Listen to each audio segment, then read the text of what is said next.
স্ক্রিনে যে বোনটিকে দেখতে পাচ্ছেন, এই বোনের নাম হলো প্রতিবাদী টুম্পা। প্রতিবাদী মানসিকতার জন্য এই বোন আজকে পশ্চিমবাংলার প্রতিটা মানুষের মনে জায়গা করে নিয়েছে। এই বোনের প্রতিবাদী ভাষা একদিন বা এক ঘন্টার জন্য নয়, দীর্ঘ সময় ধরে এই বোনটা লড়াই করে গেছে। তৃণমূল সরকারের বিরুদ্ধে এই বোনের কণ্ঠ কখনো কেউ চেপে রাখতে পারেনি। এই বোনের প্রতিবাদের ভাষা তৃণমূল সরকারকে পর্যন্ত নাড়া দিয়েছে।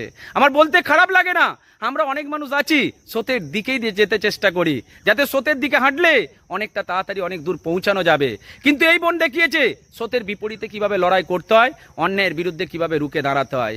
আপনারা হয়তো জানেন না, এই বোন সারাদিনে 5টা ভিডিও আপলোড করলে পুলিশের চাপে পড়ে তাকে 2টো ভিডিও ডিলিট করতে হতো। তারপরেও কিন্তু বোন থেমে থাকেনি, প্রতিবাদ করে গেছে। আমার খুব আনন্দের সাথে বলতে ইচ্ছে যাচ্ছে, আমাদের এই পশ্চিমবাংলায় বিজেপি সরকার গঠন করেছে অনেক মানুষের ঐকান্তিক প্রচেষ্টায়, কিন্তু যে মেয়েটার কণ্ঠস্বর প্রতিটা মানুষের মনকে নাড়া দিয়েছিল, সেই বোনটার নাম প্রতিবাদী টুম্পা। আজ থেকে ঠিক 2 দিন আগে আমাদের রাজ্যপালের হাত থেকে লাইফ টাইম অ্যাচিভমেন্ট পেয়েছে, যেটা দেখে আমাদের সত্যি ভীষণ ভালো লেগেছে। আমি ভগবানের কাছে প্রার্থনা করি তুমি আরো বেশি এগিয়ে চলো, তোমার প্রতিবাদী মানসিকতার জন্য তুমি এভাবেই শীর্ষস্থানে পৌঁছাও। আমরা সর্বদাই তোমার সাথে আছি।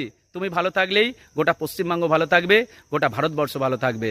ভালো থেকো বোন, ভালো থাকবেন প্রত্যেকে।